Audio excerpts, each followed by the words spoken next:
Salut à tous la team, on se retrouve pour une nouvelle vidéo assez spéciale que j'ai décidé d'intituler Silence on coule, le décryptage d'un board lyonnais à la dérive. Ça me fait un peu de la peine de faire cette vidéo parce que j'aimerais ne pas la faire justement et j'aimerais que tout aille bien dans mon club de cœur qui est l'OL, mais malheureusement il n'en est rien. Une vidéo que j'ai décidé de composer en trois parties, on va dire, avec tout d'abord un focus sur le board lyonnais, donc notamment à la direction, en revenant en 2019 avec la nomination de Juninho notamment. Puis ensuite on se focalisera pardon, un peu plus sur le mercato actuel et voir que tout simplement on nous a promis comme d'habitude Olas a fait des belles promesses en nous promettant un super mercato, mais on va voir finalement que c'est un mercato plus que décevant quoi tout simplement, et qu'il serait temps de tirer la sonnette d'alarme parce que là on coule et on brûle à petit feu et il faut absolument du changement. Donc voilà pour le petit plan de la vidéo. Avant que la vidéo commence, donc n'hésite pas à t'abonner, ça fait toujours plaisir, même si sur mes réseaux qui s'affichent dans la description, donc Twitter et Instagram notamment, où je suis plus actif. Et donc c'est parti tout de suite avec la première partie intitulée La direction. Donc dans cette première partie, on va revenir tout d'abord avec la nomination de Juninho en 2019 qui arrive avec Silvinho en tant qu'entraîneur. Enfin, Silvinho est l'entraîneur du coup. On réalise deux très bons premiers matchs. Je crois qu'on met 5 ou 6-0 à Monaco, je me souviens plus exactement. Puis 3-0 à Angers ou l'inverse, je sais plus, 3-0 à Monaco et 6-0 à Angers. Et là, on se dit, yes, l'OL, ok, Jean-Michel Aulas a fait revenir Juninho, les supporters sont super contents. Silvinho, il a fait deux très bons matchs avec 2 clean sheets. Et là, on se dit, yes, ça va être un super OL. Mais on a tort parce que la suite est tout simplement catastrophique. Silvinho n'aura jamais réussi à imposer quoi que ce soit à l'OL, mais je pense également que l'OL ne lui a pas laissé assez de temps. Et donc très vite, à l'hiver, donc 2019-2020, enfin début de l'hiver du coup 2020, Silvinho est remercié et Rudy Garcia est nommé à la tête de l'équipe première. Et là, c'est un choix de Juninho, mais qui est vivement contesté par les fans, vu que Rudy Garcia sort tout juste d'une saison à l'OM.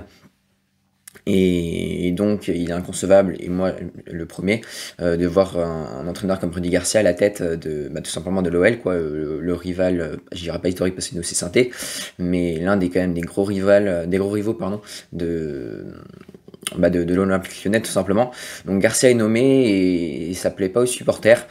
Mais il faut quand même reconnaître qu'il aura des résultats plus que convaincants avec l'OL, avec notamment cette demi-finale en Ligue des Champions contre le Bayern, en sortant notamment City et la Juventus. Bon, on va pas revenir surtout en détail, mais voilà, il y a des super résultats avec une demi-finale contre le Bayern en Ligue des Champions et une finale surtout contre le PSG qu'on a perdu 1-0 en Coupe de France, donc un bilan pas mal quand même pour Rudy Garcia qui a été très bon la première année, et puis malheureusement comme avec quasiment tous les clubs dans lesquels il est passé, ça s'est mal fini avec la direction et Garcia a clashé notamment l'équipe, mais surtout le système d'Olas, et donc ça s'est mal fini, et donc Juninho qui est encore là, décide à l'été 2021 de nommer tout simplement Peter Bosz, et là on se dit yes, c'est un super enfant.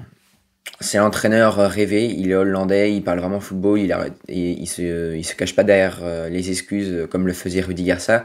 Et on se dit enfin, bon bah d'accord, on a recruté Bosz, certes on n'a pas beaucoup de scouts dans la cellule de recrutement, mais voilà, on recrute Bosz, un coach qui a des principes de jeu qui est passé comme par des grands clubs, l'Ajax, le Borussia Dortmund et également Leverkusen. Donc il a quand même coaché des gros clubs et on se dit, il vient avec tout son staff. Malgré qu'on fasse un mercato qui est quand même plus que moyen avec l'arrivée de panic buy comme par exemple Jean Boateng, Shaqiri ou Emerson, on se dit que la sauce va enfin prendre et que Bosz a vraiment de l'influence, c'est lui qui a ramené notamment Boateng ou Shaqiri et Junior a ramené Emerson. Donc on se dit avec Paqueta et Guimarães ça peut plus que coller, mais malheureusement les résultats tardent à arriver. Et à l'hiver 2020, Juninho fait une interview à RMC Sport et en annonçant qu'il va quitter l'Olympique Lyonnais en moins d'un mois, je crois, si je dis pas de conneries. Et Juninho prend tout le monde de court et à peine 2 semaines après, il quitte l'Olympique Lyonnais et c'est là qu'on se dit bon, il y a vraiment un problème entre Juninho et la cellule de recrutement et donc Juninho en fait a toujours reproché à Aulas le manque de scouts, et c'est là vraiment qu'on rentre vraiment dans la partie importante, on va dire, de la vidéo. Et donc il a reproché pardon à Jean-Michel Aulas le manque de scouts avec seulement je crois il travaille avec 2 scouts si je dis pas de bêtises, ce que j'ai vu sur Eurosport. Et donc Jean-Michel Aulas lui n'a pas du tout la même vision que Juninho, et donc Juninho considérant que que c'est impossible de faire un recrutement de qualité sans scout, voit qu'il ne peut tout simplement pas aider l'Olympique Lyonnais et qu'il ne s'entend plus avec Jean-Michel Aulas, et donc décide de claquer la porte. Donc je sais pas si c'est après ou avant, mais en tout cas l'OL recrute quelques scouts pour aider Bruno Chéreau. Voilà, je les ai pas tous en tête, donc du coup je les ai notés. Donc c'est Michel Rouquet, donc lui je sais pas trop ce qu'il fait honnêtement, de quelle zone géographique il s'occupe, on va dire, pour le recrutement. Il recrute Alex Gianni, donc moi ça c'est vrai que je supporte pas l'OL depuis très très longtemps, enfin en tout cas pas depuis les années 2000 quoi, donc je sais pas trop qui c'est. Caveliquet du coup qui va s'occuper de tout ce qui est le recrutement en France, et notamment en Ligue 2 avec l'arrivée on va voir, de Johan Le Penant à ce mercato estival. N-Chose, donc un ancien joueur de l'OL qui va s'occuper d'une grande zone de recrutement, à savoir la Suisse, l'Italie, l'Autriche et l'Allemagne, donc vraiment un vaste territoire, pardon. Et donc Bruno Chéreau qui est à la tête de cette cellule de recrutement, et donc qui supervise tout ce qui est joueur, notamment en Turquie. On sait qu'il a un grand réseau là-bas. Mais à titre de comparaison, donc j'ai décidé de comparer la cellule de recrutement de l'OL à quelques clubs. L'OM a quelques scouts en plus, mais on voit qu'ils travaillent beaucoup mieux avec un mercato, notamment qui est meilleur que le nôtre, même s'ils ont recruté beaucoup de joueurs, mais pas forcément super bons. Notamment Luis Suarez qui est pas incroyable, mais bon voilà, ça reste quand même des super recrues, avec notamment Nuno Tavares et Jonathan Klaus. Et donc ils ont 7 scouts par rapport à nous, donc nous on en a 4, donc 3 de plus tout simplement. Et ce qui est vraiment frappant, c'est que Manchester United, bon c'est un gros club, je suis d'accord que c'est un bien plus gros club que l'OL, mais Manchester United a 45 scouts. Donc c'est là qu'on voit que Jean-Michel Aulas a peut-être eu du mal à s'adapter, on va dire, à, à la modernisation tout simplement du football, en laissant un modèle des années 2000 aux années 2020, on va dire. Et je pense que c'est là l'une de ses grosses erreurs. Il n'a pas voulu se moderniser. C'est pas qu'il n'a pas su, c'est qu'il n'a pas voulu prendre tout simplement d'autres scouts pour que sa cellule de recrutement soit plus compétitive. Et ça, je pense que c'est une grosse erreur, parce que aujourd'hui on voit qu'on a clairement un manque d'idées, et c'est là qu'on va arriver à notre mercato, tout simplement dans ce moment là de mercato estival 2022. On voit que tout simplement Bosch n'a pas eu les résultats escomptés, malheureusement. Je vais pas dire malheureusement, parce que j'aime beaucoup l'homme et j'aime beaucoup le coach, malgré qu'il ait des mauvais résultats. Mais Bosch est maintenu à la tête de l'équipe première. Et Aulas, je pense, veut reconquérir le cœur des supporters en recrutant Tolisso et Lacazette. Alors est-ce que c'est des bons choix? Moi j'ai un choix qui divise pas mal quand même. Je pense que moi j'y serais pas allé honnêtement. Sportivement c'est un mauvais choix pour moi. Après d'un point de vue social, pour reconquérir le cœur du supporter, je pense que c'est bien. Et pour l'aspect leadership, je pense que c'était un peu au bord d'insuffler cette mentalité, parce que tout simplement Lacazette et Tolisso ne seront pas là éternellement, et à mon avis pour qu'une équipe soit compétitive, faut que la grinta soit là naturellement, l'envie de gagner soit là naturellement, et le mental aussi. Et c'est pas à 2 joueurs tout simplement d'apprendre ce que c'est d'avoir une mentalité à tout l'effectif. Donc je pense que ça déjà c'est bon, socialement c'est une bonne chose de retrouver des anciens, mais malheureusement sportivement je suis pas convaincu. Ils arrivent, Coco et Alex, à des postes qui ne sont pas forcément les plus prioritaires, même si il est légitime d'avoir un avant-centre, enfin de recruter un avant-centre, vu que Dembélé, bon, ça reste un bon joueur, hein, mais il peut être très bon, comme il peut passer totalement à côté de ses matchs. Donc Lacazette, je dis pas pourquoi pas, mais le retour de Quentin Tolisso, non seulement c'est un poste dans lequel on n'a pas forcément besoin de recrues, et surtout parce que Tolisso c'est un gros salaire. Certes il a une bonne mentalité, et ça moi j'aime beaucoup Tolisso, hein, on va pas se le cacher. Je suis pas en train de faire du bashing anti-lyonnais, hein, mais Tolisso c'est pas forcément le poste auquel on avait le plus besoin. On avait déjà un milieu assez étoffé, avec notamment le recrutement de Fèvre pour remplacer du coup le départ de Paqueta, et qui a recruté du coup Fèvre à l'hiver 2022. Mais là où je trouve qu'il y a un réel problème, c'est tout simplement les postes qui sont entre guillemets clés, c'est-à-dire ailier gauche et surtout défenseur central qui n'ont pas été remplacés. On a vu le recrutement de Jerome Boateng qui se révèle être un fiasco plus qu'autre chose. Les indésirables qu'on n'a pas réussi à faire partir, que Juni avait réussi à faire partir, donc je pense notamment à Marsal en 2020, Marcelo en 2022, Raphaël en 2020, Traoré en 2020, qu'est-ce que j'oublie, Cornet en 2021 ou Tété encore en 2020. Donc tous ces joueurs-là, Juni il avait réussi à les faire partir, sauf que maintenant on voit que Juni est plus là et que c'est plus la même chose c'est plus aussi facile de faire partir les indésirables, donc ce qui prouve vraiment que Juninho voulait vraiment réformer l'OL et je pense qu'il voulait apporter cette mentalité qui était vraiment pour moi la bonne mentalité. Et donc voilà, donc on a que 4 scouts, je trouve que c'est trop peu pour avoir de l'ambition au mercato et donc Olas nous promet un super mercato estival 2022, sauf qu'il en a rien été parce qu'au final quand on fait l'inventaire, bon, il reste 2-3 jours de mercato à l'heure où je tourne la vidéo, donc on est lundi matin, donc juste après le match de Reims, mais je pensais nécessaire de faire cette vidéo, mais, euh, mais en tout cas au niveau des arrivées, on a Le Penant, on a Tété de près, mais bon, on va dire que c'est comme une arrivée, on va dire. Et Lacazette est Tolisso, et Tagliafico, pardon, j'ai oublié Tagliafico. Mais je pense que c'est quand même pas suffisant parce qu'on voit à l'heure d'aujourd'hui que Mendes veut faire confiance, que Boss veut faire confiance à Mendes en tant que défenseur central alors que ce n'est absolument pas son poste. Pour moi, on voit trop d'erreurs de Mendes on voit que c'est un milieu défensif et que c'est pas un défenseur central vu qu'il fait des erreurs qu'un pur défenseur central ne ferait pas. Et c'est ça qui m'inquiète, c'est que justement, faire confiance à Thiago Mendes, bon, limite pourquoi pas.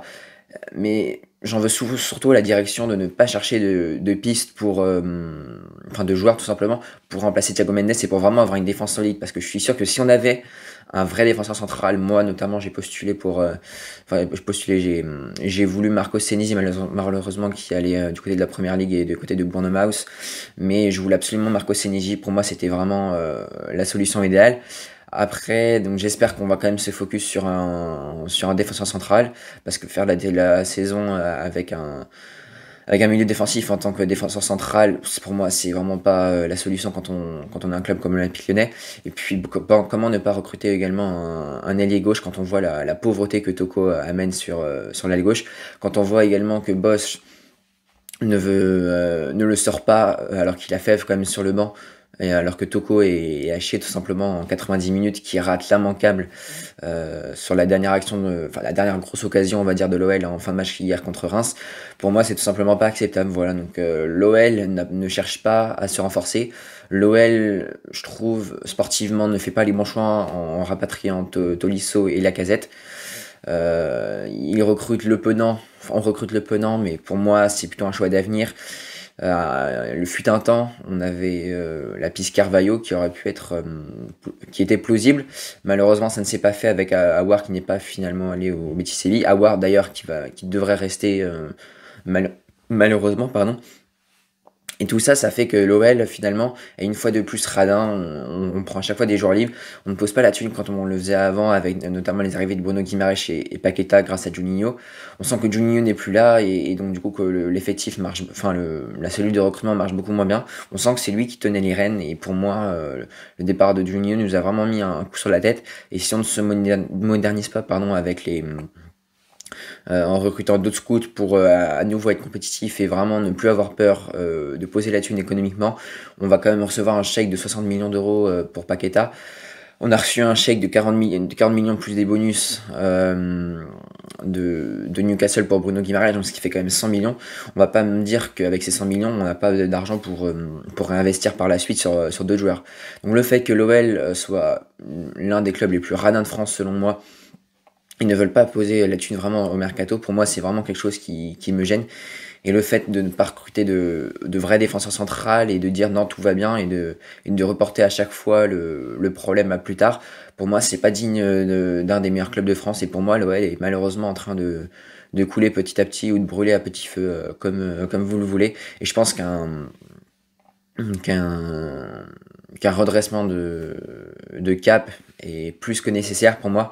C'est vraiment là, faut vraiment tirer la sonnette d'alarme, mais malheureusement, On voit que Peter Bosz n'y arrive pas, qu'Aulas, à la tête de l'OL, n'est pas pressé de tirer la sonnette d'alarme, alors qu'il faudrait la tirer selon moi et je pense selon un grand nombre de supporters.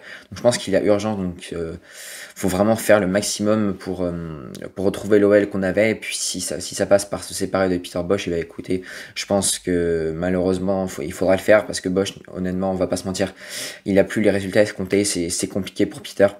On sent qu'il maîtrise pas la situation. Il est arrivé dans un climat qui était assez tendu. Donc tout ça fait que je pense que Peter Bosz n'est plus l'homme de la situation et je pense qu'il faudra partir. Alors un coach étranger ou pas, ça je pense que ça restera l'éternel débat. Mais moi personnellement j'irai sur Roberto De Zerbi. D'ailleurs j'en ferai peut-être une petite vidéo plus tard, on ne sait pas, mais si j'ai le temps j'essaierai d'en faire une petite vidéo. Mais je pense voilà, je pense malheureusement Peter Bosz c'est pas l'homme de la situation. J'ai longtemps défendu, mais là on voit vraiment que on avait 9 jours pour travailler un match face à un bloc bar. C'était exactement, la première mi-temps était exactement la même d'un point de vue footballistique que celle face à 3. Il y avait un bloc bas, nous on faisait le jeu, on n'arrive pas à justement étirer suffisamment le bloc pour justement aller après au centre et puis après marquer des buts. Et malheureusement ça, on a eu 9 jours pour le travailler, on n'a même pas été capable de le mettre en place. Donc je pense que Bosz, malheureusement, c'est qu'un petit truc, mais je pense que Bosz n'est plus homme de la situation et j'espère me tromper, mais malheureusement, je pense que les résultats ne seront pas bons dans les semaines à venir et je pense qu'il faudra assez urgemment changer d'entraîneur. Voilà pour cette vidéo plus longue que d'habitude, j'espère qu'elle t'aura plu. Si c'est le cas, n'hésite pas à mettre un petit pouce bleu, voilà, une vidéo un peu plus longue que d'habitude. Également à me suivre sur mes réseaux qui s'affichent dans la description juste en dessous, Twitter, Instagram, voilà. Également à liker la vidéo, ça me fait super plaisir et à partager un maximum. Voilà, c'était Wild World, on se retrouve très prochainement pour de nouvelles aventures. Ciao ciao.